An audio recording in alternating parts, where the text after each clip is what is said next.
Good afternoon, Blues. 1-0 to the Everton. We're reacting to this second successive home win, while Everton beating Leeds 1-0 at Goodison today, lifting Everton, I think, above the relegation zone. We're going to be taking your comments. It's raw reaction. My jaw is still down from the Seamus Coleman goal. And alongside me is your ever-present home game pundit, Jeff. And Ames is joining us as well. Guys, girls, what a win. Come on, Blues. Yeah. It's stressful, but wow, such an important result that is. I only got to listen to it on the radio, so I've not seen the goal. I've heard the goal is a bit special. But yeah, we're out the bottom three. We're out the bottom three. Yes. Yeah. I just feel more relief than anything else. I just feel like this was a massive game. The importance of this game can't be understated. This was a huge result. Huge result. Absolutely, Jeff. Ames, what do you make of that? I think I've only just stopped smiling. Like, I was late joining you, wasn't I? Because I was just absolutely buzzing. Like, I watched it go in and I had to rewind it. I was like, that didn't just happen. There's no way Seamus Coleman just produced something like that. It was good. I feel good. I feel better. Me and Jeff were incredibly optimistic at the beginning, as you've all seen. Yeah. Look, I think Everton edged this game, but it was a 50-50 game. And as the game, especially in the second half, went on, there was that little bit inside me where I felt like Leeds might just nick a goal. I mean, it's just that horrible anxiety. Let's just pick up on the goal. Jeff, I know you've not seen it live. Ames, did you actually catch it? Yeah. It was phenomenal. I mean, the celebration that I did against Arsenal was something special. Jumping between different rooms and sort of spinning around and everything. This one, I was muted. My jaw dropped so far because I just didn't expect him to put it in the net. I just couldn't believe he'd scored. Ames, do you want to describe it for us? It was like, oh, hello. 60 grand, Seamus Coleman. That was my reaction. So Ames is just describing the goal. Just going to describe the goal for us. And then we'll cross over to Ryan and Jazz, who's just coming out of Goodison.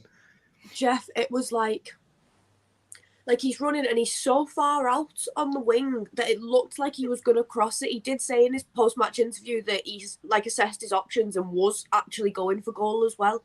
But he cut it straight across. The keeper, that Massilia, had come out a little bit. So he just left this perfect little gap for him to just rattle it. And he did. He slotted it straight in. It flew in. It rattled the net. Everyone was screaming. Everyone was crying. I was crying. It was beautiful. It was such a powerful shot as well. He'd really thought about it, but it looked like he'd not thought about it at all. Everyone was confused as to whether he was trying to score the goal or not, I think. But he did say himself he was trying to score the goal. So, beautiful. Well, that makes it even better than if he meant it. Then that's even better. It's an absolute stunner. Ryan, did you catch much of the goal from the park end? Yeah, well, me and David were obviously sitting next to each other in the park end, and we were kind of stood motionless because we thought it was maybe the whistle had gone and the game had froze. And then we kind of looked at each other and realised the ball was in the net. It all within a split second, and we started jumping up and down. But yeah, it was completely unexpected. We thought it was just going to be, he'll check back in and recycle it. But, he was clever, and the keeper's off his line, in a position where he doesn't expect it either. But just very quickly on the game, just to give you my 2 pence worth before I go to work. Great stream, by the way. We were the better team. We absolutely deserved to win. Leeds didn't throw much at us. They didn't create a single chance the whole game that I can recall. And we had corners. We had a big chance from Onana. We had the one at the end from Decore. He should have just hit it first time. But we were the better team. On another day, we win that 2-3, 4-0. Leeds didn't turn up. And the only negative thing before I drop out is to say that, unfortunately, the other results in the league didn't do us any favours. But I think if we continue and we can grind out these results, we'll be okay. But someone's got to sink. Yeah, Sorry, really good. I was in my own world. I dropped my phone when Coleman scored, and we were standing on it. Like Jan and I kept standing on my phone, jumping. Didn't realise I'd even dropped it. I was like, yes! Nice one. Best game ever. Over and out. Thanks, Nice one. Ryan. Really great reaction there from Goodison Park, Ryan and Jazz. Ryan's founder of the channel. We tend to get more followers, likes, subscribes, all of that jazz when we lose, which has been quite regular, to be quite truthful. Today, we've got the win. Make sure you still like this stream because it helps us come up in the search results. Guys, I mean, obviously, there was lots of chances. Everton should probably have won this game 2-0 in the end. I mean, I just want to pick up on the end. Decore was through on goal. Alice Sims comes on, and he does quite a good job, to be fair, doesn't he? And Decore, you know, his finishing was beyond lackluster. Just put the results there so you can see what's going on. It wasn't the best day, to be honest with you, with what's happening. The other ones include Man City, I think dropping points in the end. Yeah, we drew right on the last minute. Yeah, exactly. So I'll put that one in as well. So it was a bit of not the best day for Everton in terms of Southampton, Bournemouth losing. Other results. Yeah. So, but it is what it is. The main thing is we focus on our own games. But I mean, God, anyone you would think with a bit of finishing prowess would have put that ball. What happened was Ellis Sims was on the far right-hand side in front of the paddock. He turns and crosses it into Decore. He's in acres of space. You don't get that much space in the Premier League. No. And it's as good a chance as anything. And it's far better chance than the one Coleman scored from. And he should have taken it first time on his left foot, had a shot, had a crack. Maybe would have got a rebound or something, or at least forced a save from the keeper. Nothing happened. Now, Everton have done really well today, but this could really have been 0-0. Coleman's goal has kind of put a nice shiner on this game, but this could have been a stale draw. We could have had completely different faces. It wasn't that far up it. Let's go back a little bit. We're going to be taking. We're going to go back to the first half. Yeah, I'm going to be positive because, like, we did the stream before the match, and like we did sort of fake positive, didn't we? But like, we were both really worried. Yeah, we were both really worried about the game. But I think that finishing aside, we actually played really well. We dominated the game. The passing was better. Just the final ball. I mean, there were 2 chances cleared off the line, so we were creating.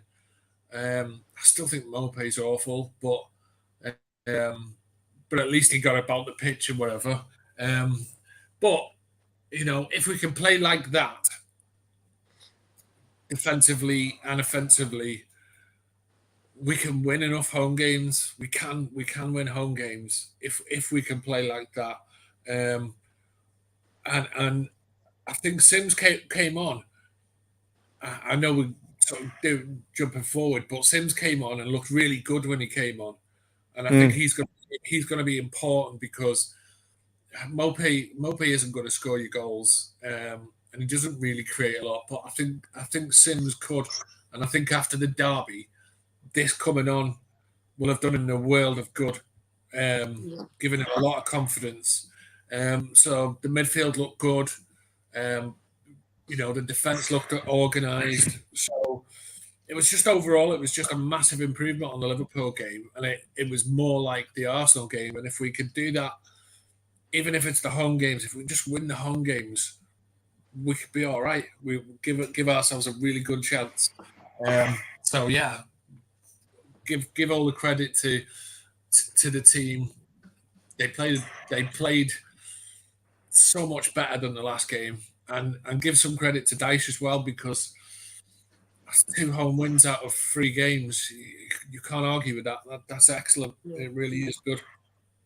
Thanks, Jeff. Really good. I know you were both You know, everyone was worried and had a right to be. This was dubbed the relegation 6-pointer, and it sure was. The thing is, teams at the bottom are winning. Everton needed the win today. It was absolutely vital. I thought this was a must not lose game with the Calvert-Lewin situation, but can't be relying on one player, and hopefully he'll be back soon. But it was definitely, as you said, more of a mirror of the Arsenal performance. They squeezed up and kept it tight. And although they weren't authentically great going forward, Ames, I thought that they didn't give Leeds much space, and they were much better at winning the second balls today. Yeah, I think we kept it compact enough to not really have much of a threat from them. I think they didn't have a shot on target until late, like really late in the game. And you could tell we were aggravating them. They were getting a bit worried. They were stressing out a bit. They weren't keeping to the game plan that you'd assume they were going for as well. They looked a bit all over the place and that, especially as it started going on. And then as soon as that Coleman goal went in, it was ours. The second half was much better than the first half anyway. But as soon as that Coleman goal went in, that was it. Like, we were just flying. It was like we gained the confidence ourselves as well, which is something I cry out about all the time. Like, I don't think McNeil has much confidence in his own game, which is why he's not taking as many chances as he could, and he's fluffing it a bit when he is. But as soon as that one little bit of drive just came, that was it. We were like the Arsenal game again. It was pretty reminiscent of that, and it was nice to see that we can do it. And obviously we do have to put a lot of credit on Sean Dyche for that as well. He obviously did say some decent stuff at half time, so because I was a bit at the end of the first half, I was convinced. I went downstairs and said to me, mates, that's a 0-0 there. There's no way we're winning that. And then by the time the second half was getting to that 60-minute mark, just before Coleman scored, I was sitting up a bit more. I was like, oh, maybe, just maybe. And we did. We ground it out, I think. I think we just kept trying, is the best way to put it. And it paid off eventually, which is all we ask for. I'll scrape 1-0s for the rest of the season if that's what it means, if that keeps us safe. And we play that strongly again. I'm happy with that. I only ever ask that they play well to their abilities and play for the badge, and they did today. Yeah, that's right, Ames. That's why we're all so disappointed with that match at Anfield. It's so forgettable. I was reminded of it by my father-in-law, who's a Man United fan, and has come to stay over. He's like, shame they didn't beat Liverpool. It's like, no shit. But you know, it's just a different side. We've gone back to that other team now. Yeah, it wasn't amazing, but this was a 50-50 game. I thought Everton were good on the counter in places, or just a little bit more polish. That could be worked on. They had a lot of shots. They had more shots on target, more corners, more fouls. Come on, Blues. We won 1-0. That was the main thing. But, you know, these stats show that Everton were more competitive today, but Leeds are a much weaker side than Liverpool. And let's not beat round the bush. Liverpool at Anfield, even if they are going through patchy form, are a different kettle of fish than playing Leeds at home. No disrespect to Leeds, and I think that we're all a bit flat with the fact that it didn't look like we were like as competitive against Liverpool.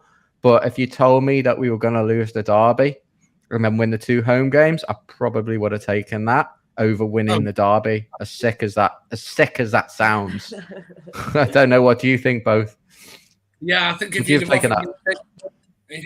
have offered me 6 points from Dyche's first three games in charge, I'd have ripped your arm off for it. Definitely, it's just even if it meant winning the derby and losing the other 2, would you? Because we always lose. I mean, we always lose the derby. Sorry. There's been a lot of comments in today. We're going to start going through them. But McNeil, he's the only player that was able to dribble the ball, keep the ball, take on players. He seems to have come into his own a little bit under Dyche, and I think we're starting to see a little bit more from him.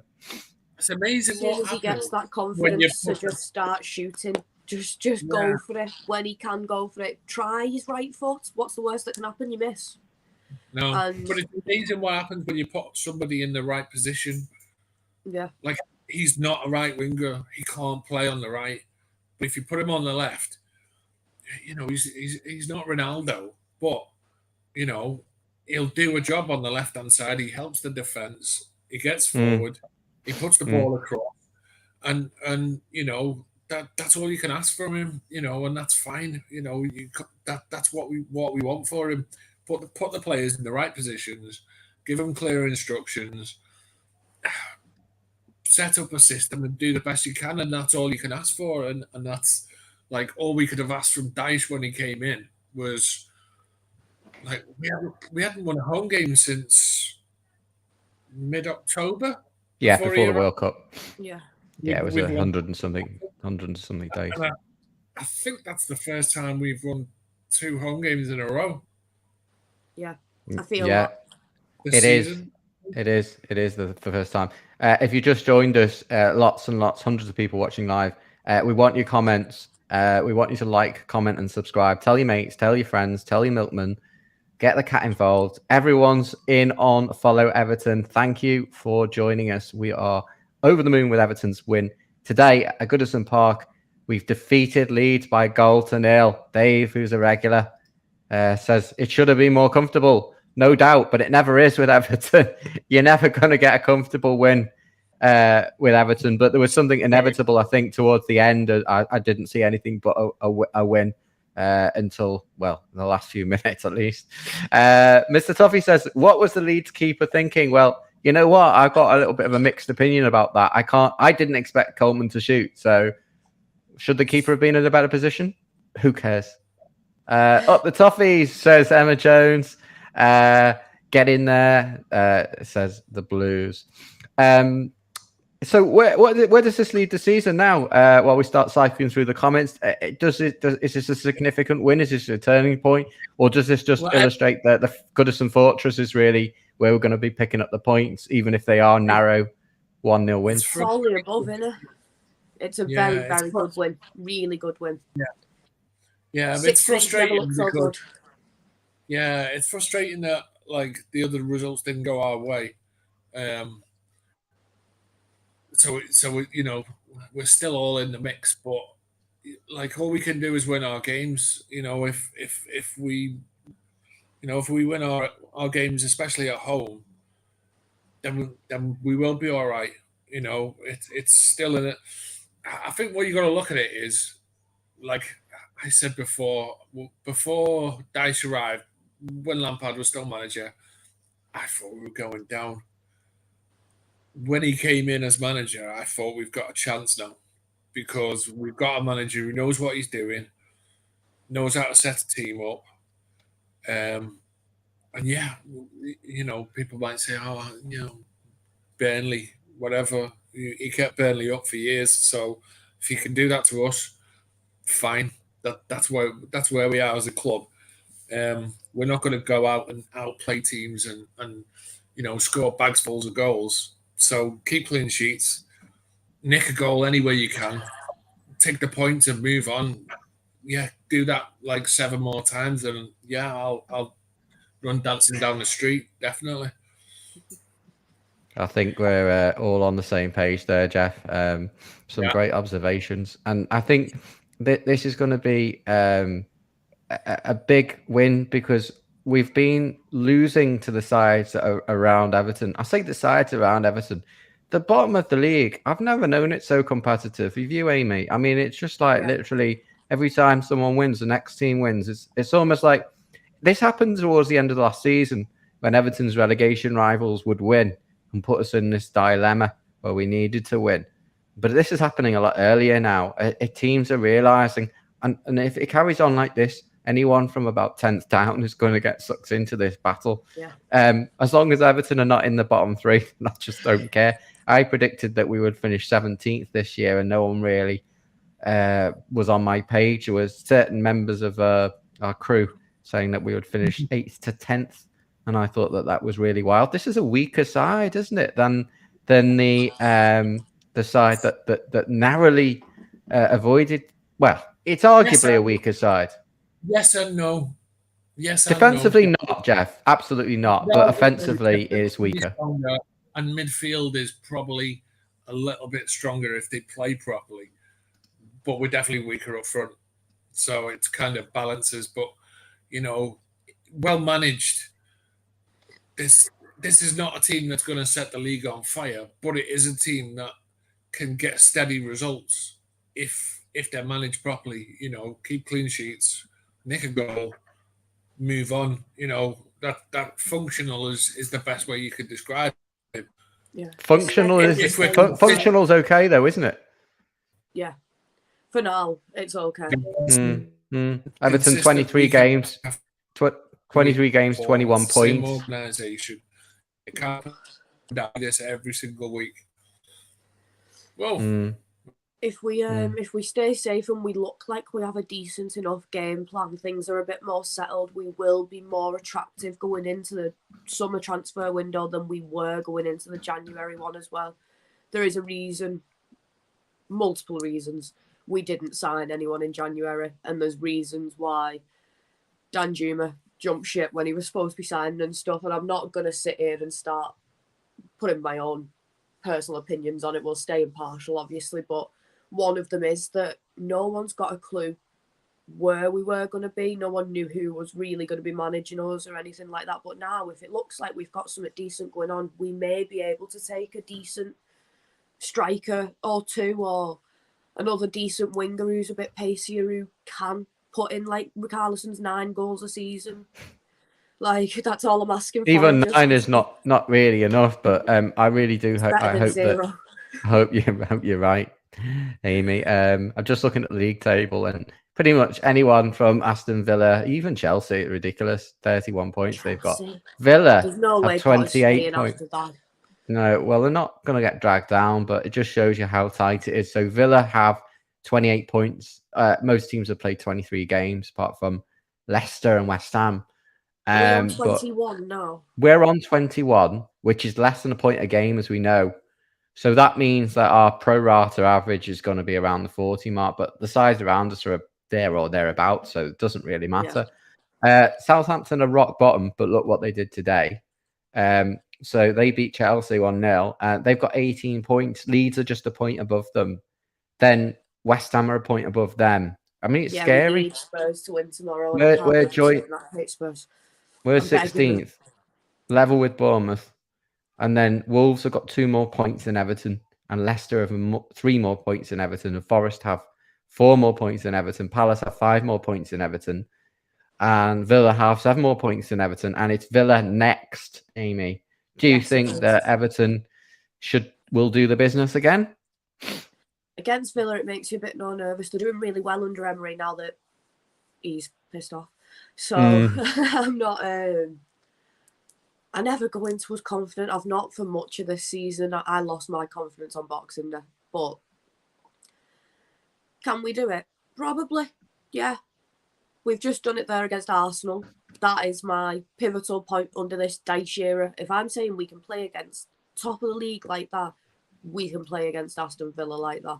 Just another strong, solid defensive performance where we nick those goals. I can't believe our goals are coming from our defenders, but whatever. A goal's a goal. No, it really sums it up. I mean, when we were doing, I watched your preview with Janov, and it was a really entertaining one, by the way.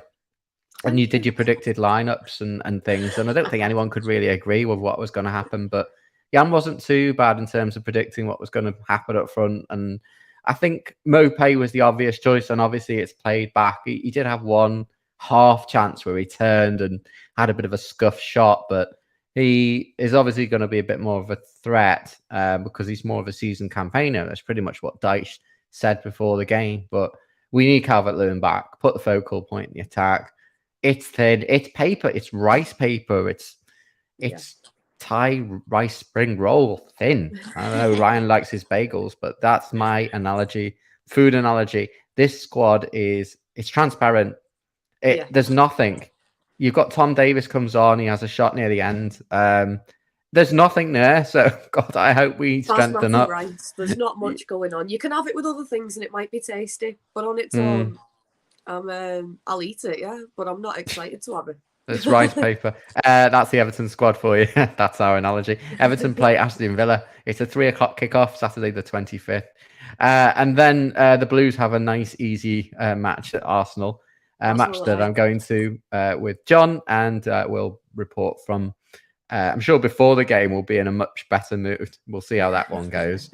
Then Everton have an absolutely crucial match. They go to Nottingham Forest on the 5th of March, and I wonder how much that might be in the thinking of the Arsenal match. I mean, surely we're probably expecting Everton to lose to Arsenal, but first and foremost, celebrating today, not getting too carried away. We do get carried away. We have a right to. This doesn't happen that often. Back-to-back home wins. But if you've been at the game, we want to know what it was like. What was the atmosphere like? We want to know what you thought of the game. Is Coleman an Everton legend? Yes. Or is he just a quality right back that's been a great servant? We want you to give us your thoughts in this live interactive and candid show post-match. Follow Everton is here. So onwards and upwards. We have comments pouring in. Mark says Leeds will stay up. Bournemouth, West Ham, Forest go down. I just think, how can you possibly even tell who's going to go down? And as long as it's not us, I'm really not that bothered. Jeff's back with us. Jeff, welcome back. My router decided to go into meltdown, so it's just like... I think your router's not used to streaming BBC Radio 5 live over the internet and having an Everton 1 in the scoreline. Yeah, sorry. The timing's never great with these things. I just got to see Sean Dyche in his... What did he say, Jeff? Was he happy? Yeah, and I think like he did. Obviously, the person who asked the questions, which, are you really relieved and stuff like that? And he was like, no, not relieved. I'm just pleased with the performance. He singled out Decore and Ghana, said that they'd been really, really good. He was just overall pleased with the performance. He highlighted the fact that we didn't give up a shot on target from them. So, he highlighted the defensive aspect of the game and said that was important. So I think he was just really satisfied. It's, 2 wins out of 3. It's a great start for him. He could, takes the pressure off a bit, doesn't it, Jeff? Yeah, especially when you look at who we played. Arsenal first up, and then to follow it up with another home win. That feels massively important, because these results were not coming under Lampard, were they, Amy? I think that this is going, whatever happens from this point onwards, this is going to mean that we have more faith in Dyche, even if it gets a bit patchy with the away matches. And I think. Yeah. What he's proven today is he can get more out of this squad, this terrible squad, but he can get more out of it, or at least it's a below average squad. Maybe not terrible, but very below average. Where I think that means that we've got a chance now to the end, whereas we didn't have a chance when Lampard was in charge. As much as I love the guys a bit.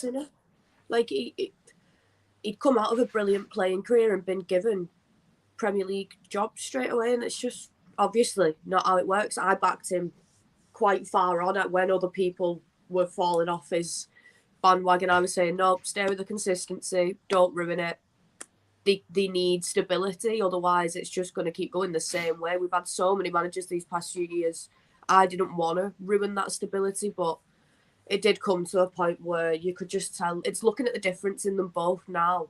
For stand on the touchline and that, for example, Lampard was silent. Dyche is screaming and shouting. He's throwing tactics out. He's telling them what to do, and you can tell some of these players who I was slating for weeks now are looking to be decent players again. Like Decore, for example, Lampard was saying he wasn't trying in training, he wasn't rating him, but these past couple of games I've watched him, he's been a bit patchy, yeah, but obviously that's match sharpness, isn't it? He's been all right. He's been pretty good, I'd say.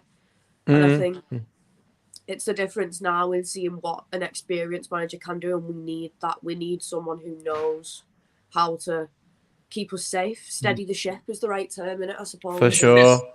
That's For sure, it's just very short-sighted, but it is the way that it has to be right now. Orenza Leeds fan who's come in said that Goodison's a tough place. Obviously, we're going to lose that next year to last year before we move to Bramley Moor. A lot of respect to Everton, great club, but we won't be playing in the Premier League. Thank you very much, Oren. We love that dignified comments from opposition fans. We want more of that because it means that we've won the bloody game. But in all respect, I mean, Leeds were in this game for a long period of the match. But for Coleman's goal, it would have gone to the wire and it could have gone to Leeds. I mean, they were improving in their attacking threat in the second half. Everton's just so vulnerable that you just never know what's going to happen. Was there a point when you had this match as teeth biting, nail biting? How did you feel in the second half? Towards the end of it there, when I noticed he put 4 minutes on, I thought, Jesus Christ, this is going to be the longest 4 minutes of my life. I was texting Jeff and I was like, these seconds are going really slow, Jeff, help me. I was so nervous because they were just pushing. They just kept going. Some of their young players are brilliant. Like, I'm looking at them and I'm thinking, yeah, give them a few years and they will be really good players. They've got pace. They've got the threat. It was just, we were good defensively. I'm not even going to slate us there. I thought we stayed really well in our positions and we did. It was tight. I think they're very similar to us in that they don't score goals. That's their.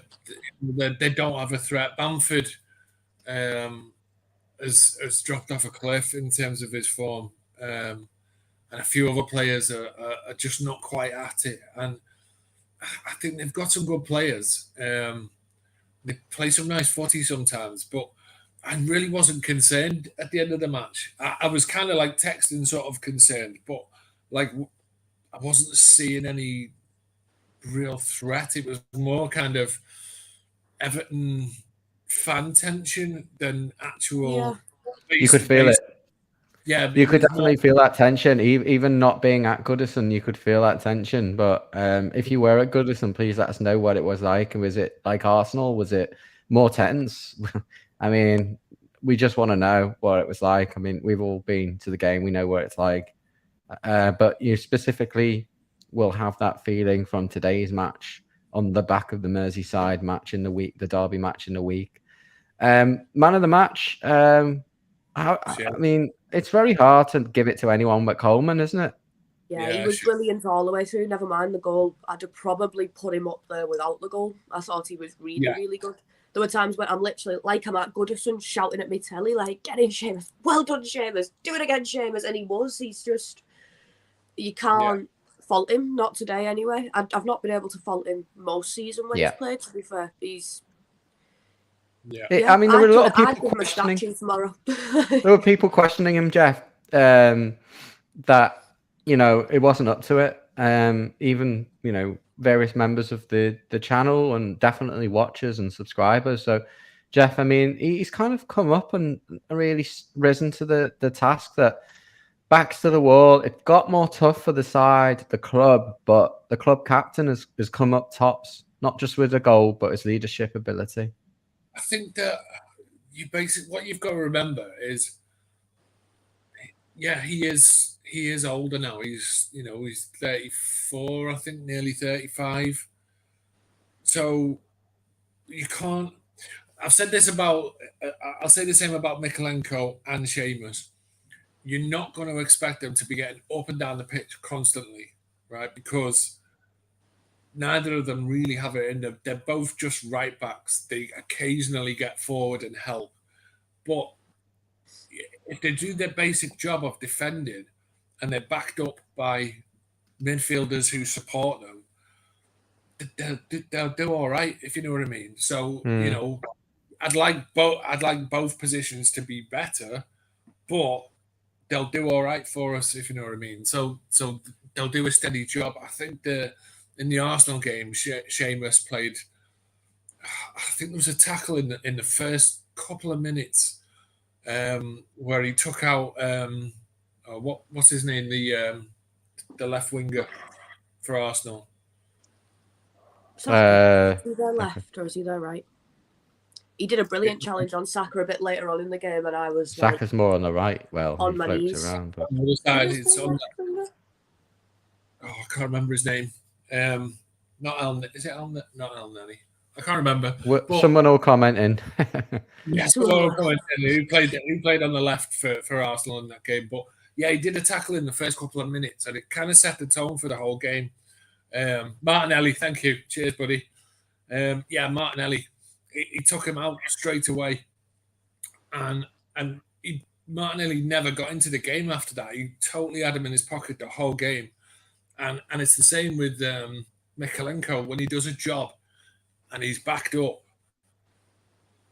he's marshalled some really good wingers by just sticking to what he's good at and not trying to do stuff that he's not good at, if you know what I mean. So he's not getting caught out of position, and that's what having a good manager is, knowing what players are capable of doing and what they're not capable of doing, and just getting them to do a basic job properly, and not try and turn them into something. Not trying to set the world alight. I mean, it's got to be defense. Get your defense. You won't lose games first. Yes, goal scorers win games, but so do goalkeepers and so do defenders.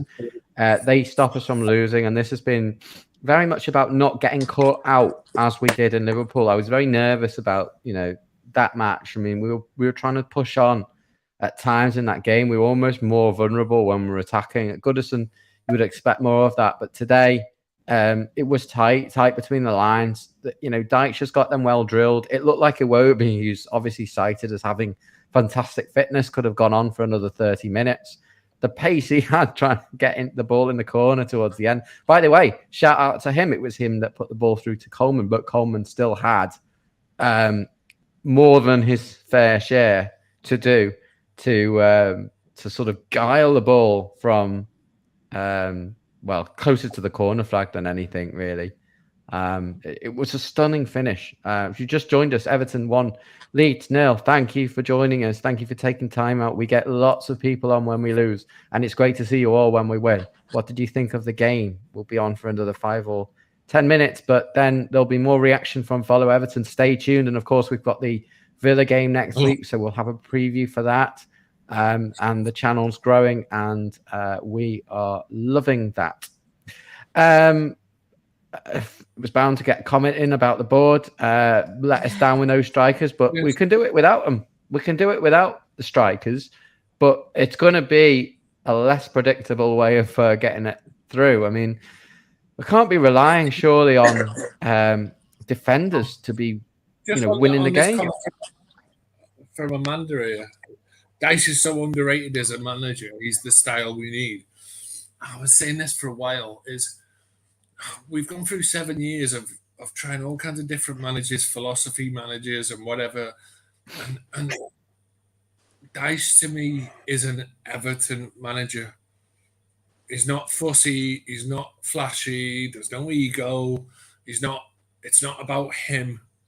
He's not trying to get players to play something they're not capable of doing. He's a very pragmatic, steady, organised coach, discipline, hard work, and that. And it's very like Moyes. And I just think he's been the right. He was definitely the right choice.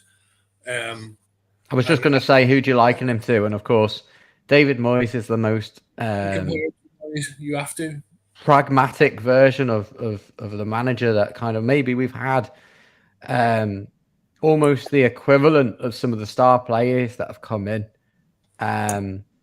We've missed that kind of pragmatic, straight to the point football as well. Like, I was only a kid when we lost Moyes. Moyes was my manager from being young. He's the manager I always remember, and I think with all the appointments since, we have really, really missed that kind of manager. And if Dyche keeps doing well, he's on an 18-month contract, isn't he? If he does well next year and we do stay up, I'd happily keep it the way it is. I'm not. I know it's only 3 games in. I'm getting ahead of myself. I know true Everton behaviour is getting ahead of myself so much, but I like it. It looks like it fits well. It looks. We like all it's do it. well. We all do it. We're a fickle bunch, and we kind of give him a statue at this point. That's it. He's won them 2 games. I don't know whether this resonates with you, but I typically have a migraine on a Saturday morning, and then the game comes along, and I'm like, bite my nails, and teeth grinding, all that stuff. And then around this time, if we won, the adrenaline release, I'm on top of the moon. But it could just be so much the opposite. I mean, I kind of want to sort of like put a sleep mask, put the curtains down, and do all that most of the time at 5 o'clock.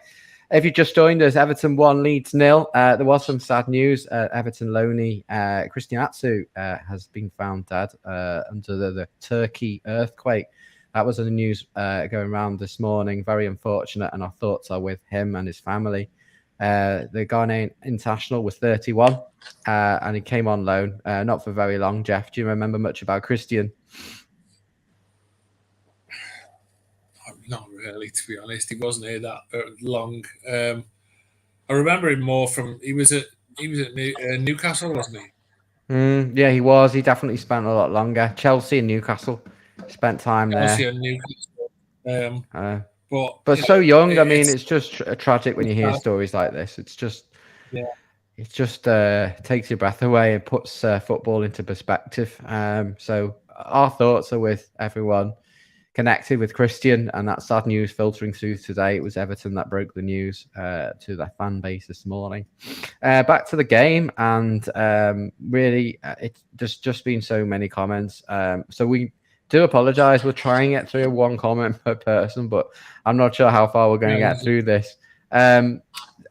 What's next for the Blues? Is it just a question of just continue this type of pattern, just try and be pragmatic, keep it tight, see if we can nick it 1-0, or do you think we need to be more expansive to find the way forward from here?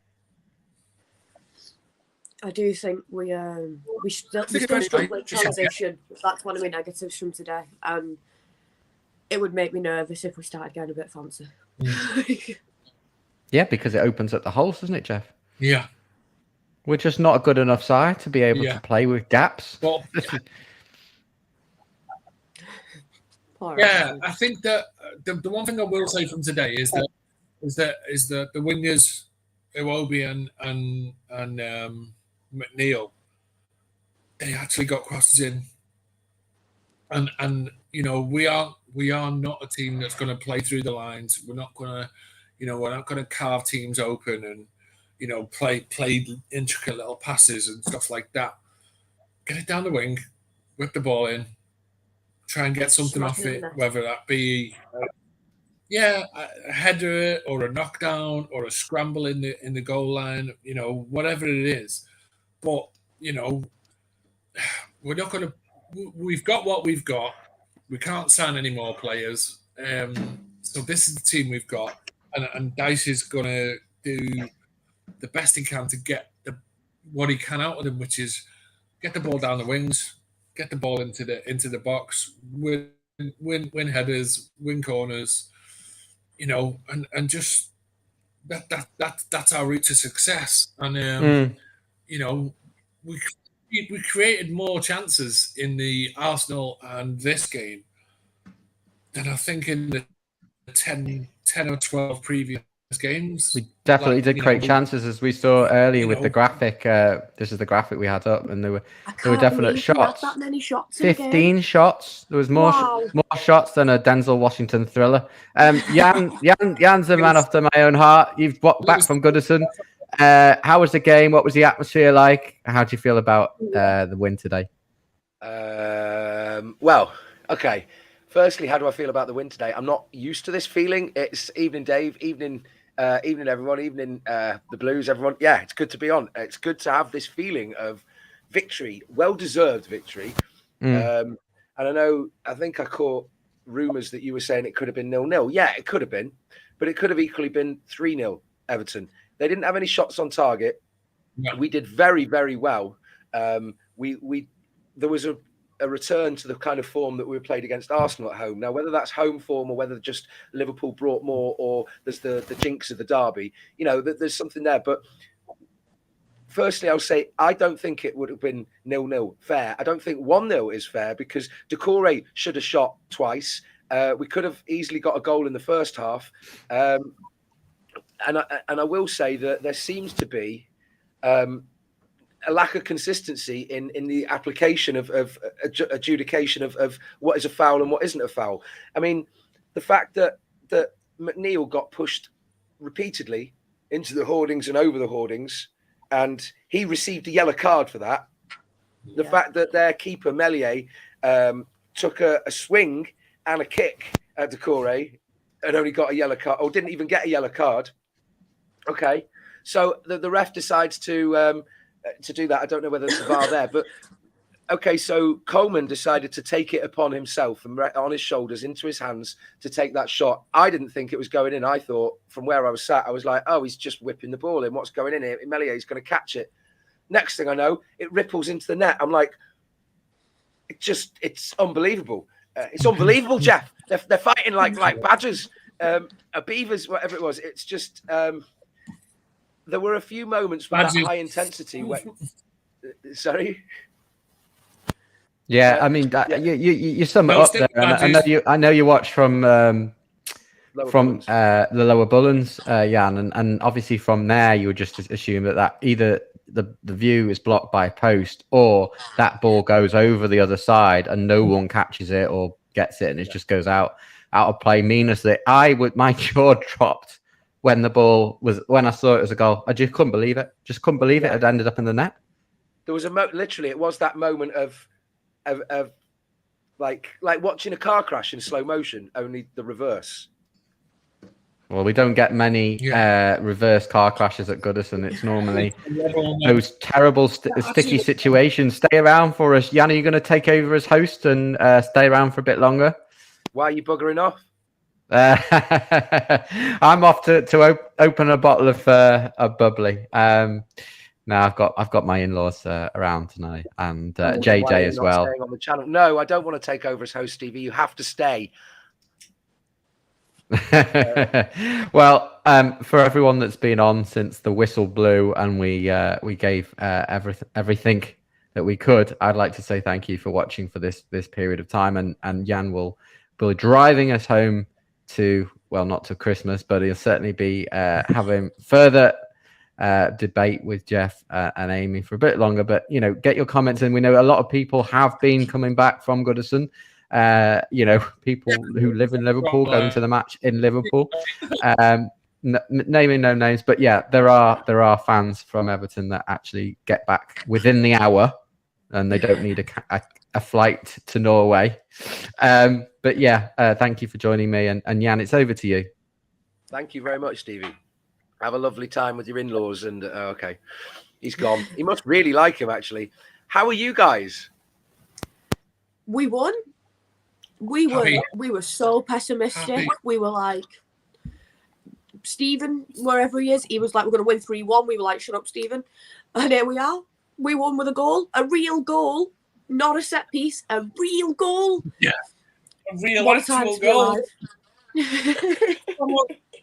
From open play, by the way, not from a set piece. A real goal from open play. With his actual foot, not a head. He kicked it. It went in a net. It was insane. It was wonderful. It was. Yeah. We're not sensible, which is fine. We've not been sensible. So there we go. Let's carry on being not sensible. I'm going to. Dave knows. Praise the Lord, a real goal. Yeah, exactly. A real goal. Like, we actually won a game. We've won 2 games on our own merits. Not because I'll tell you what, right? Okay, so this is something. Won games this season before. Not many, but before. But these last 2 home games, we won these games because we were the better side. I know! What's going on? That's really important to think about this, is we didn't win them because we got a goal and hung on. We weren't outplayed. We won these 2 games because we had a plan. We stuck to it. We applied it really, really well. And we got our reward for it. That's like it's so satisfying to say that, isn't it?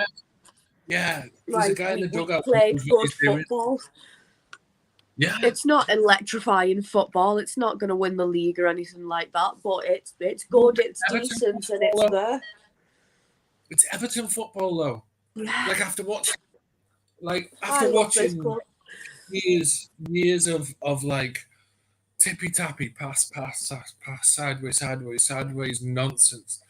Like you said this. I remember you said this before, and yeah, like there's you can have like an identity of a side, and like what are Everton, right? We're not the best footballing side in the world. We scrap, we fight, we work hard, we get the ball down the channels, we whip in crosses, we score headers, we score goals that way. That's always been like the mark of a good Everton side is those fundamentals, and when we play like that, the crowd rises to it. When we start passing it about sideways and all this kind of stuff, it bores our fans. Look at him getting his hair out. Do you know you look like that lion off? He looks like the lion off. Lion Witch in the Wardrobe. Yeah, no, Dorothy. I was going to say the Wizard of Oz. Wizard of Oz. That's Dorothy. Wizard of Oz. Yeah. Wizard of Oz, yeah. But yeah, we look like an Everton side again. Not great, but Everton, which I'll take. Yeah. That's so weird. It's not terrible. It's Everton, and it was brilliant. I am really going to have to love yous and leave yous though, because no, that's fine. I should have taken my antibiotic at 3 o'clock. To be honest, I'm good. Can I take two antibiotics at the same time? Is that no? No, I'm gonna have to take one later. We'll be all right. If you miss a dose, just keep taking it and add it on at the end, but make sure you finish your course of antibiotics. I knew he'd know. If you're drinking beers, don't even bother with the antibiotics. No. No, we're going to have a safe, sober night, I promise. But no, thank to be you very honest, much actually, well, what they say about there's only about 3 antibiotics that you shouldn't drink alcohol with that render them useless. What it is the original idea of not having alcohol with antibiotics comes from the early days when if you were ill and run down, drinking alcohol went hand in hand with drinking more alcohol, not eating decent food, not getting good sleep, being out of the pub and running yourself down. So the idea was to take it easy while you're on the antibiotics to make sure that your body also fights along with it. If you also don't finish a course of antibiotics, they're given according to what they're meant to be treating. So if you don't finish the course, you can end up with having viruses, bacteria that develop resistance to the antibiotics, which is now we have the resistant antibiotic crisis in the world. Oh, brilliant. I'm going to go and enjoy my amoxicillin then with that knowledge. Thank you very much.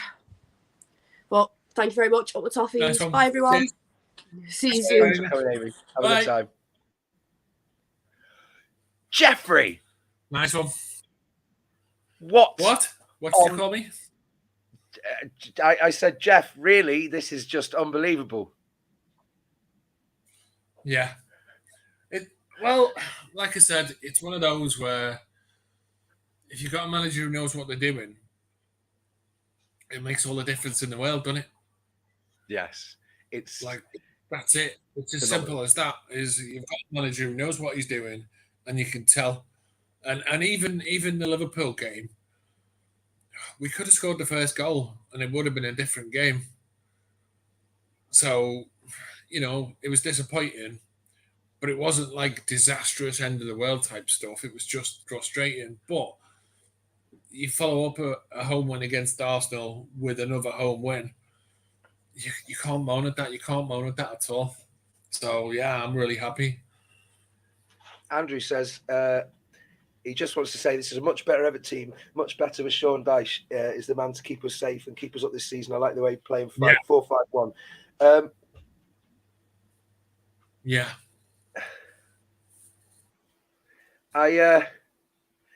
I do. How can you have 2 performances like that, though, and whatever that was at Anfield? It's an interesting question. Do you want to field that, Jeff? I mean, we don't have the answer. Oh, has Jeff's phone died? Oh, Lord, am I going to be left on my own? I mean, I'm nearly losing my voice. I was going absolutely mental. Right, so, okay, well, while we're waiting for Jeff, Thanks everyone in the comments for joining us. Do like and subscribe. Hope you're loving Amy. We've had other applications as well. It's Amy we were thinking of for quite a while. She's just obviously got a lot of going on. She wasn't necessarily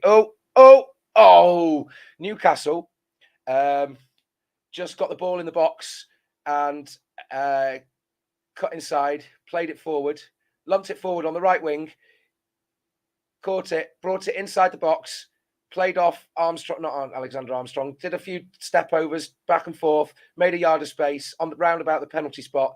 Oh, and Alisson tapped it over onto the bar. It hit the corner of the crossbar on the post. It was nearly Newcastle 2-1, in case anyone's interested. I'm watching it on a TV subscription, Sky Sports. It's the official thing. I'm not showing any commentary or thingy like that. But yeah, hopefully Jeff will come back on. Maybe it might be time to wrap it up. But in terms of what Dave asked, how you can have two performances like that, I don't really know. I think it might have been as Amanda said, Liverpool have always been a voodoo team, just like even Leeds were for many, many years. We never won at Elland Road. The derby is not a good game of football. No, it's messy, it's scrappy, it's physical. And sometimes you think that with our confidence and lack of joined up play, I don't know what you guys think about this, but it's always a case that the team that have, even if they're on the decline, even if it's the best time we could think of to play them, they're always going to be a better. It's like we've been suffering and it's like a true underdog story. And ultimately, everyone roots for the underdog because most times they're not going to win. And I just think that's the truth of it. I don't know what you guys think. Hopefully Jeff is going to come back on. Maybe Ryan will bob on. No, Ryan's got work. Let's see what's going on in the group chat. Get your comments in if there's any more questions. But at the moment, it just seems to be you're asking me on my own. I think they've dropped me in it. Anyone coming on? Anyone at all? I mean, is there a Leeds fan out there who wants to come on? No, absolutely not. I mean, I think it was Paul Mercer was saying on Sky Sports earlier. There you go. Neil said we only do well in derbies when we're not expected to. All the chat about how they were and how good we were versus Arsenal. He knew it wouldn't go well. Yeah, I mean, what I will say for everyone is Neil Maupay had a very good game. He fought very hard and he didn't complain and he didn't lose his cool about their number 5. Both their centre backs, all their defence, climbing all over him, putting arms round his neck and over his shoulder. We finally did get a free kick in the second half. Yeah, about 35, 40 yards out, not any of the others. And I just thought that there were times Onana went steaming forward and he got very well tackled by a Leeds player. And thanks, Amanda. and he got tackled from behind, but they got the ball and he wasn't really wiped out. But I felt if he'd have gone down, there's an argument there for a real free click, because even if you get the ball, but you clear the player out, especially from behind. And sometimes I think we don't have that cuteness. But yeah, Kevin says Maupay will be fine, but with another taller striker. And that's, I think, maybe what we were talking about on the match preview and other games, is that if we can play a sort of 4-4-2, if we've got a strong enough midfield and fullbacks that can go forward and run back and defend, yeah, I can see DCL and Maupay, certainly even Ellis Sims and Maupay. Sims, there was a marked improvement in his play. He came on, and I think Maupay was like, "Oh, thank God for that. They're taking me off, so I don't have to take this battering consistently." Yeah, he did. P. Macker said he ran his socks off today. Fair play. Yeah. Honestly, the team did really well. There were shouts of like, "Oh, we're not, didn't do this, didn't do that," and oh, Liverpool are playing it around the box here, but Newcastle surprisingly are defending well. Yeah, play it forward. Go on. Getting up to the halfway line. I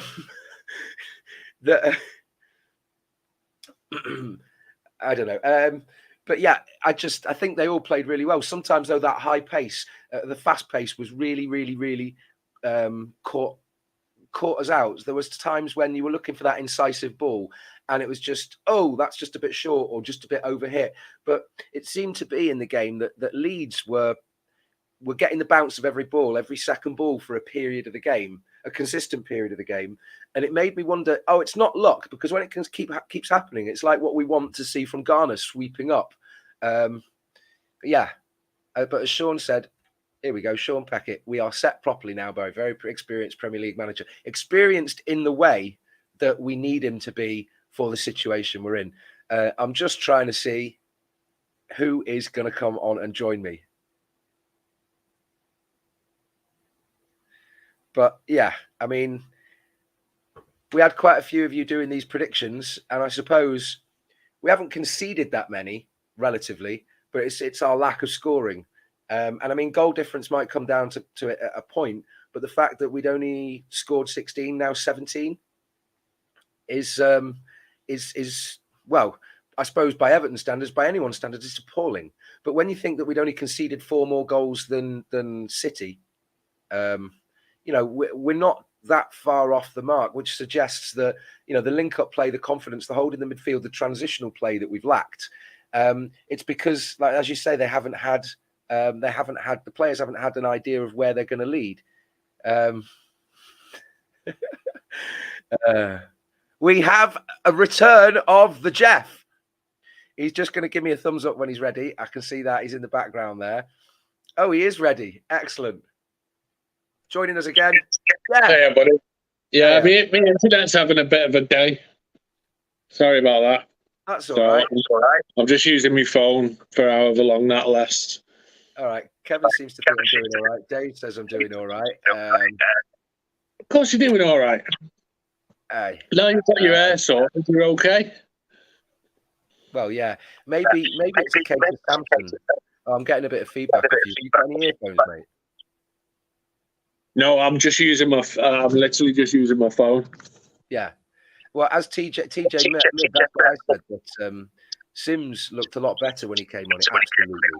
Yes. Yeah.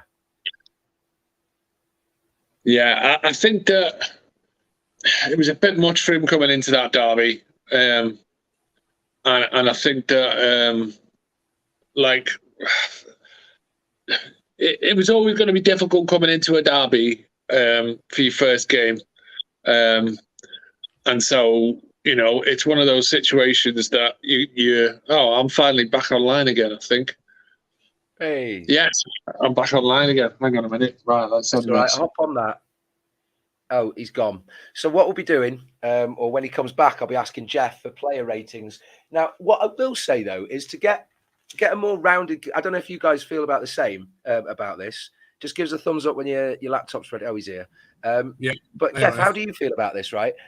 I think that when you go to the game, you get the atmosphere, and it's less stressful than watching it on TV because you can get caught up in shouting. And it seems I'm not the kind of person to shout and scream and jump around at the TV, but absolutely at the ground. But when you're talking about player ratings, I think it's harder to do that at the game because you don't get like a view of the entire. You get sucked into watching the player and the ball and what's happening there, and you don't always see the entirety of the match and who's closing spaces and running and overlapping. So you only get.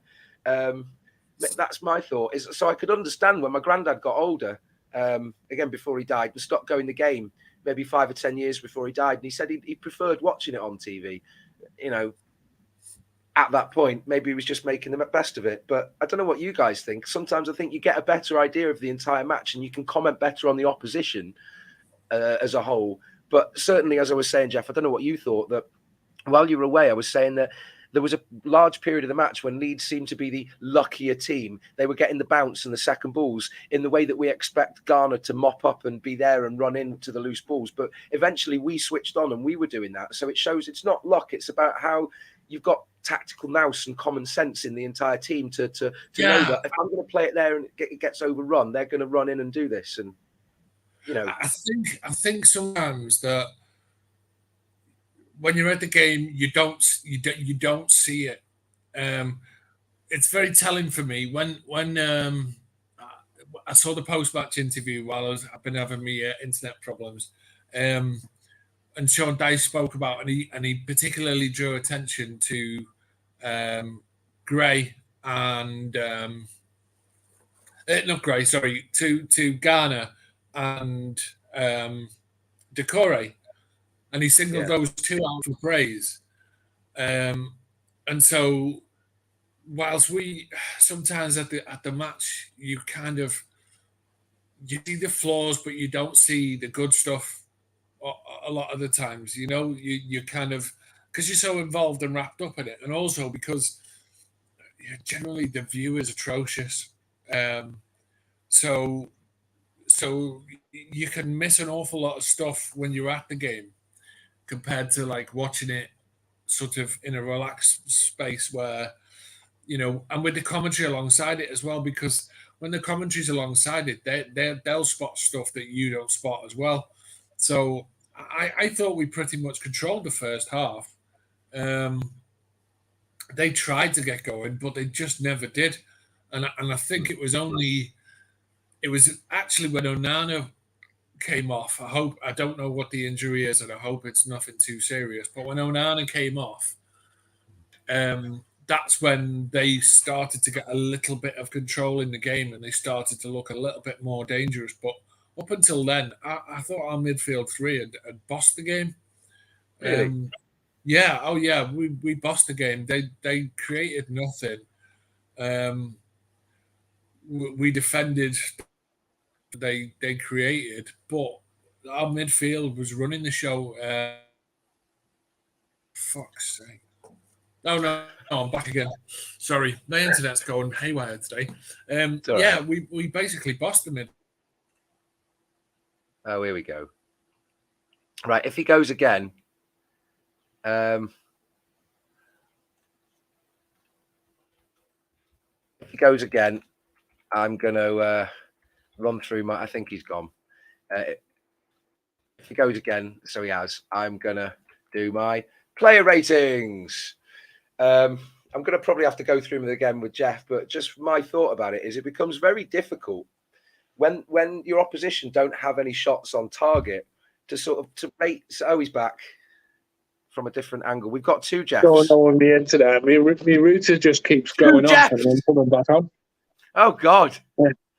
Hey mate. Yeah, my router keeps going off and then like rebooting itself and then coming back on. It's I don't know what's going on with it. I think I need a new router. I don't know about you, mate. But yeah, so basically the game, I thought we had control of it for a lot of the time. We could easily have been 2 or 3 goals up at half time. They cleared 2 off the line, I think. And I don't think that they played. I don't think they played well at all. To be honest, I thought they were really poor. I was in the pre-match with Amy. We were both worried because Leeds are a high-intensity team and they generally do create chances and they do cause problems. And I don't think they really caused us any dramas today. They didn't have a shot on target. Pickford had nothing much to do at all. So I think sometimes the tension of watching live at the game,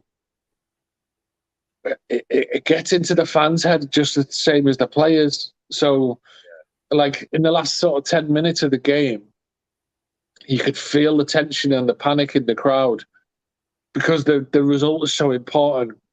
And maybe that transmits to the players. And so they were a little bit panicky in the last 10 minutes. There was a little bit, there was a sort of spell from about sort of 75 to about 85 minutes where we looked like we could lose control of the game, but then we got it back. And like the last sort of 10 minutes, the last 5 minutes, we were fine. So I just think sometimes it's the nerves of the desperation of wanting the result. You know, we needed that win. We needed it so much that I think it just skews the opinion of fans because you see every misplaced pass and it's like a disaster. It's like, oh my God, no, we've lost the ball or something. But realistically, we were in control. We really were. And I don't think they really laid the glove on us all game. So I think it was one of our better performances this season. Yeah, it was. Midfield, particularly. Well, you say that, but I think that a lot of them. I mean, I've just been looking at what people have rated on the Liverpool Echo, and I reckon that some of that's got to be down to bloody Liverpool fans voting on it, because they've given Iwobi a 6.6 and Mykolenko a 6.6. In the first half, Mykolenko's work with McNeil on the left was fantastic to get the overlaps in and to get crosses in. It's ridiculous. So in terms of my oh, sorry, have you got a message there, Jeffrey? No, sorry. Right, so my play. Sorry, I've missed out on the comments from people.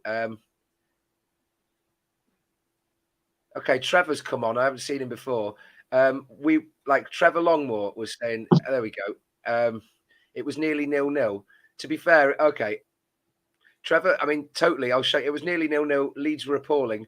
I don't think they were. They were high intensity. They just didn't have necessarily the quality. Okay, so that could be appalling in some people's eyes. But we played very well. The kind of football that we wanted. We saw against Arsenal. The fast, the high press, the link up. There we go. Nipper says, "Nice to have you on, mate. He's a Leeds fan. Well done, lads. You deserve the 3 points. To be honest, they just didn't turn up. God knows why." Yeah, no, that's a fair comment, and it's one of those. I was surprised by Leeds because I was expecting a really tough game and I thought they've got some pivotal injuries. Though, like I can understand their own. Oh, fuck's sake. Hello. Hello, we can hear you, Jeff. 1 second. I'll see if I can add your vocals in without the camera. No. Oh, Jeff's gone. Okay. When you say, okay, so Trevor, the point I want to address with that, though, is we had some chances. They were awful. We won with a scrappy 1-0. Okay, it might have been scrappy, and it'll come into the player ratings, but they didn't have any shots on target. We did. We should have had some more shots. Decore should have had a shot when he faffed around with it twice. You know, there were instances in the first half when you were going, "What are we doing? What are we doing? Take a shot, take a shot." And it just bing, bing, bing, bing, bing, bing, bing, bing, bing, just inside the box. And you're going, what is going on? But my player ratings, I've gone for Pickford 7 simply because he didn't have that much to do. Yeah, and that's that's fair enough. So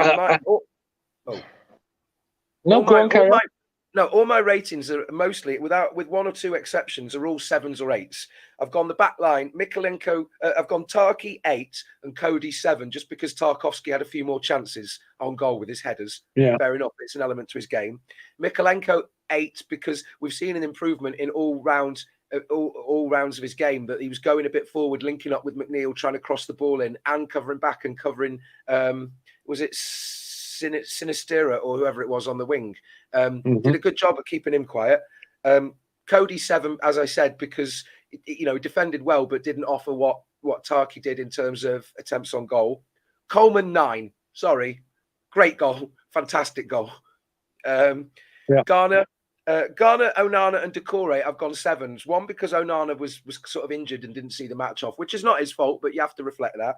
Garner 7 because he made a few mistakes and picked up a few, missed out on a few balls, but then we did turn it round. Decore, I would say I'm edging towards a 6 because he could have taken a shot and should have had a shot on target. Could have been 2-0.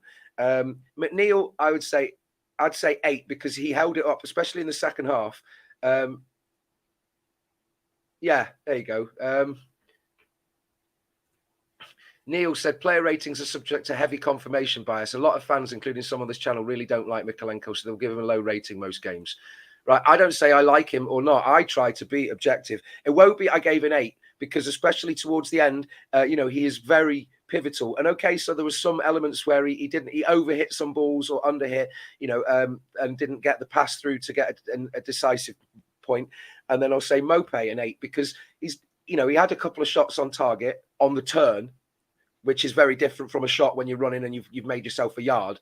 And I will say that he hassled their defence so much so that, in my opinion, they had to keep fouling him and putting their arms over his shoulders and holding him down, and we didn't get free kicks for that.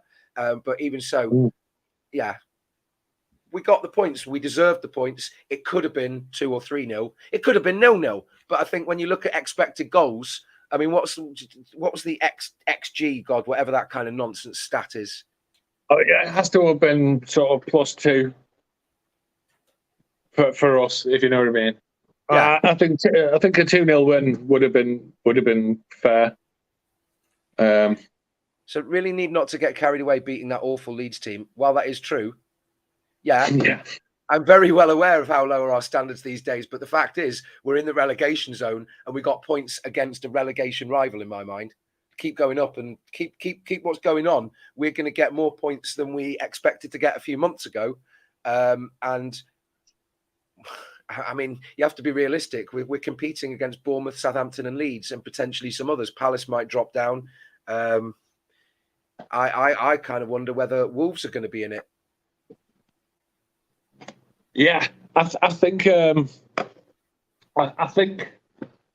No, I don't think Wolves are going to be in it. I don't. I really know don't. you don't. You say they scored too many goals, but look at how many they conceded.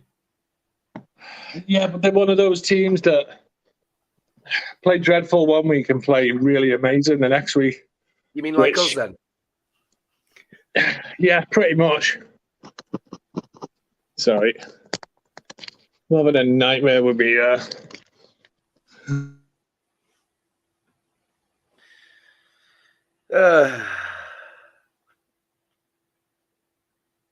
In case you're joining us, this is live Everton coverage of Jeff's terrible internet connection. And he's back. With my computer today. I don't know what's going on. It's telling you to go and have a drink and celebrate. Yeah.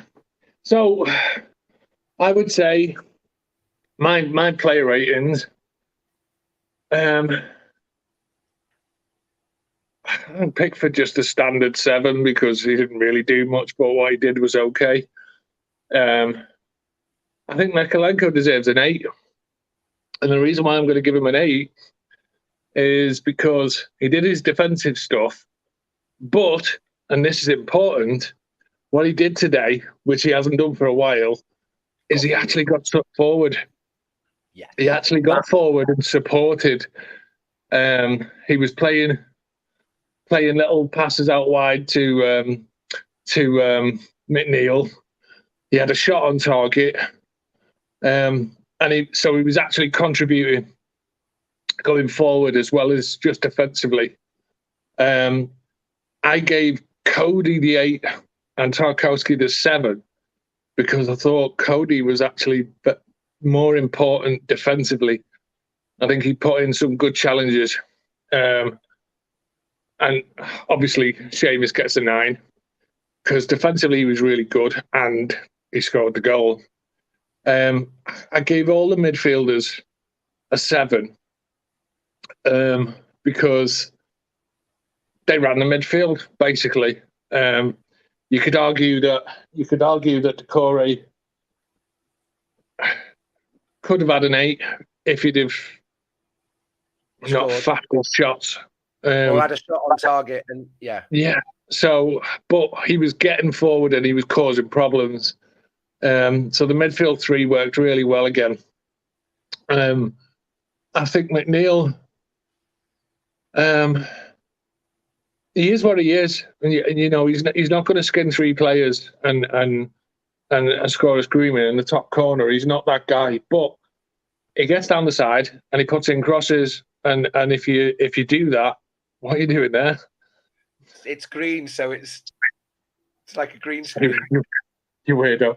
I know. But yeah, he gets down the wing, and he puts in crosses. He puts the ball into the areas, and I think I'm gonna give Mopey a 6. And the reason why I'm giving him a 6 is because his movement is bloody awful. He does not anticipate at all. He does not anticipate. He doesn't make the run. He's far too static.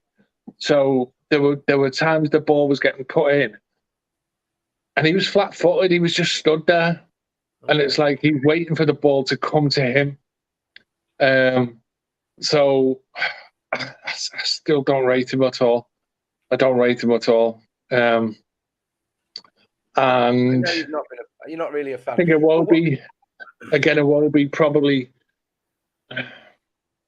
a 6 again, because basically of the two wingers, I thought McNeil was the better one. So if I'm going to give McNeil the 7, I have to give Iwobi the 6. Yeah. I mean, so I would say Iwobi and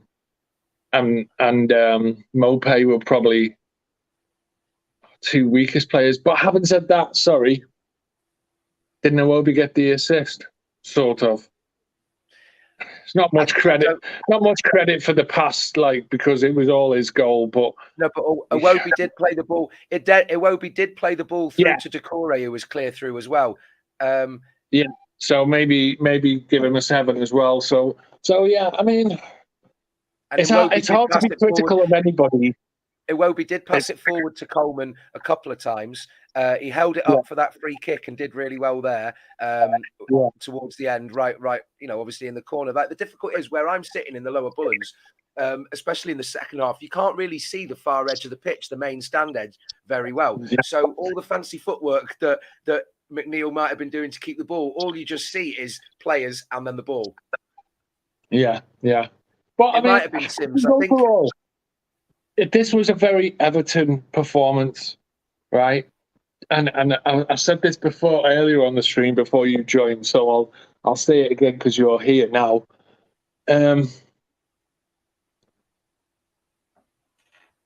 This game, and again the Arsenal game, we looked like Everton. We're not a great side. No one's going to mess about and say that we are, because we're not. We look like a very functional, very basic side. We're not going to set anyone alight. We're not going to frighten anyone in terms of the football that we play. But if we play pragmatic, we play to our strengths and just do the basics. And this is so important with Dyche. Do the basics. Get the ball down the side, put crosses in. If you just do that enough, eventually something comes your way, whether it's a clean header or whether it's a in off your butt, whether it's a deflection or whatever it is. It doesn't really matter. Somebody gets a goal and you keep a clean sheet and you get 3 points, and it's as simple as that. And it's not gonna, it's not. What I will say is, I do think you're right about that. But Trevor's saying we were 10 times better against Arsenal. I think no, I don't agree. Yeah, I don't think. I think maybe that is a case of confirmation bias because we're playing a team that's top of the league. Yeah, I don't know. We basically played the exact same game twice. That's what we did. Is if you watch the Arsenal game, we had, I think, about 33% possession against Arsenal. Yeah. So you can't say we played amazing, because we didn't. We did the basics really well. We defended. We got forward when we had the opportunity. We put crosses in the box and we took a chance. That's what we did. And that's what we did today, is we defended well. We got forward when we could. We put in crosses.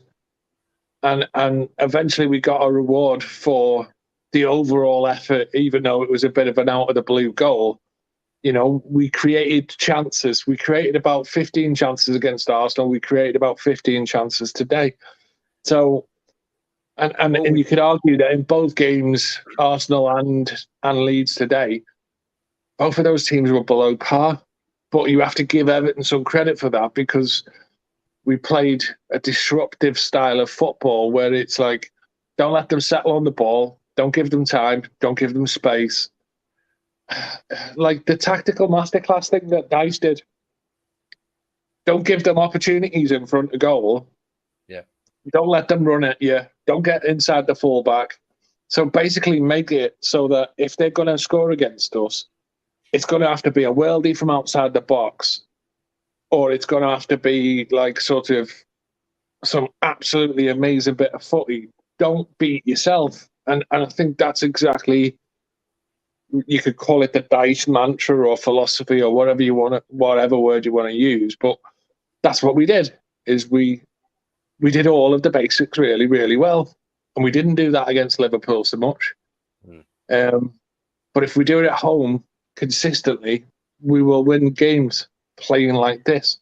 Yeah. Just basic, solid football. That's it, you know? What I will say though is, and I'm just trying, it's an interesting point, and it's maybe one for people to think about. We want Spurs to beat West Ham tomorrow. Yeah. Yeah. So that will solidify. That will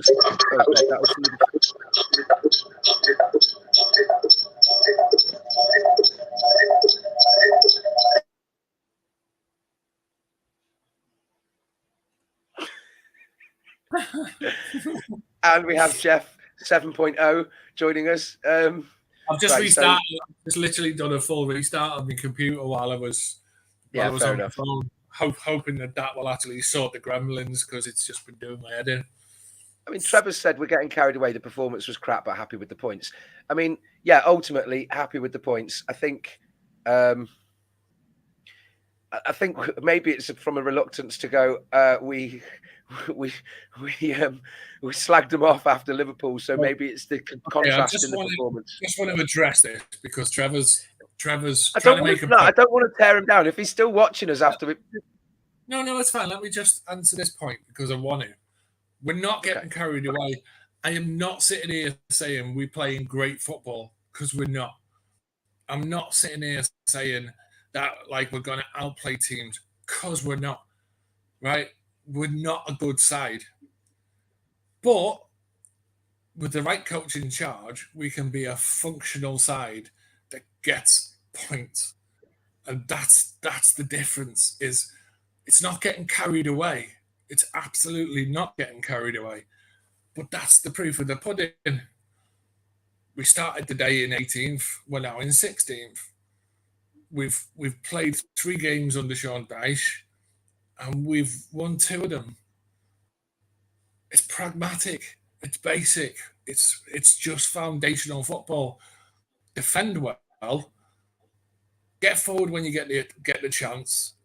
And that's it. And like, I'm not getting carried away with anything, because like I'm not looking at this Everton team and thinking, oh, we were outstanding today, we bossed the game, or all this kind of stuff. We didn't. We disrupted them. That's it. Yeah, so when I give my player ratings, and I'm talking about 7s and 8s and stuff like that, I'm not talking about their potential as if we won 1-0 against Real Madrid or Barcelona or PSG. I'm talking about standalone that 90 minutes against that team. You know, if we just won 4-0, then I'd be thinking about 10s and 9s. And, you know, like if Onana got a screamer from 20 yards and got a header, and Tarkowski got a one, I'd be giving like a 10 and a 9 and stuff. You know, I'm not. My player ratings are not absolute over an entire career. That's just the way I rate it. Yeah, and sometimes, as the Blues said, every man put a shift in, and I'd rather. For sometimes that is why I have and do and always did love Tony Hibbert, because you can't criticize, like you hold your hands up and go, well, he's not the best right back in the world. No, but that's the whole point about this. This is the whole thing. Mykolenko is not Leighton Baines, right? He's never going to be Leighton Baines. But if you put him in a system and give him a specific job and say, that's your job, do that. And if you can get forward a little bit, fine, whatever, but just do that and do it well. And you do this job and you do it well, and get everyone to do their own jobs really well. And if they give 6s and 7s consistently week after week, that's how you get results. And it's not pretty, it's not sexy football, it's not, you know, Gegenpress or the Mestalla Academy or anything like that. It's Everton. And like, having watched Everton for a very long time, get the crowd up, put in some feisty challenges, defend like Trojans, put the ball in the box, nick goals. Like, that's pretty much Everton for the last 30 years. When we do it well, so we get results. Got to say, just on a side note as well, Dave Thomas has said here, DCL will never be the same player again, allegedly as muscle came away from the bone. That is a very serious injury. That was serious. Yeah, that was at the start of last season. Yeah, but that can be honestly. I know a fella whose pectorals came away from from his shoulder. And anyway, so to talk about just to sort of end it now, because we've done the player ratings, we've dissected the performance. Stevie and Amy and and you had done fantastic sort of reactions to the match in general. But I'm looking in terms of we need Spurs to beat West Ham, because that'd just be great to keep them solidified in the relegation zone. Okay, so we can't change the fact that Bournemouth did beat Wolves. So the positive from that is that Bournemouth were bottom, they're relegation contenders, but what that does then is keep Wolves down there. So wouldn't you rather have another team in contention down there? The silver lining being that's the situation they're in. So if you look at this again, no, I know, but we can't change what has happened. Southampton, 80. They're all played 23 apart from Leicester, and West Ham are playing tomorrow. I'd rather Southampton and Bournemouth would have lost, because then beating Leeds means that there's 3 teams worse than us. Yeah. Whereas now they're all still in it, so it's one of those where it's gonna be a tough couple of months, and like every point and every game is and it's one of those where you're going to see results that are odd, like Chelsea are just ridiculously stupid at the moment, so them losing at home to Southampton just whatever. But Bournemouth beating Wolves is a pain in the butt, I think.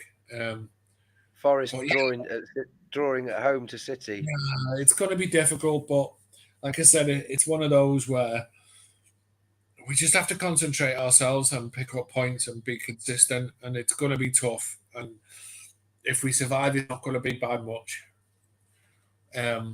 So we just got to enjoy the wins when we get them, and enjoy the performance, because in a while, actually, he's going again. So, no, right. I think it might be time to wrap it up there and let people go for some tea and have a celebrate on their own without watching us. Go have a cup of tea, an alcoholic beverage. Have a dance around the kitchen while you're cooking dinner, because Jeff's internet's gone. So, yeah, 3 points. Hey, and everyone in the comments, stop arguing with each other. We should be all bloody happy. That was a performance. We got 3 points in a 6-point game. That was really important for us. Really, really important for us. We're out of the relegation zone. Leicester on 24 points are within our reach. Just 3 points.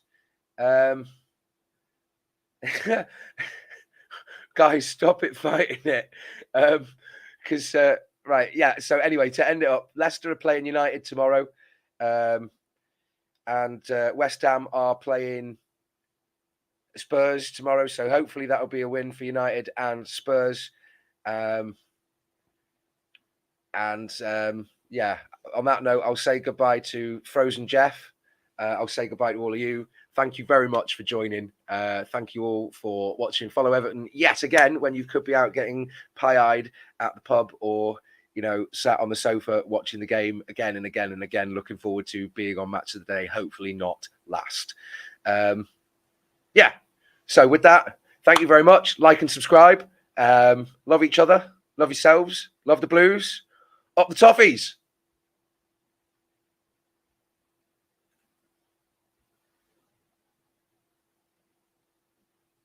Go.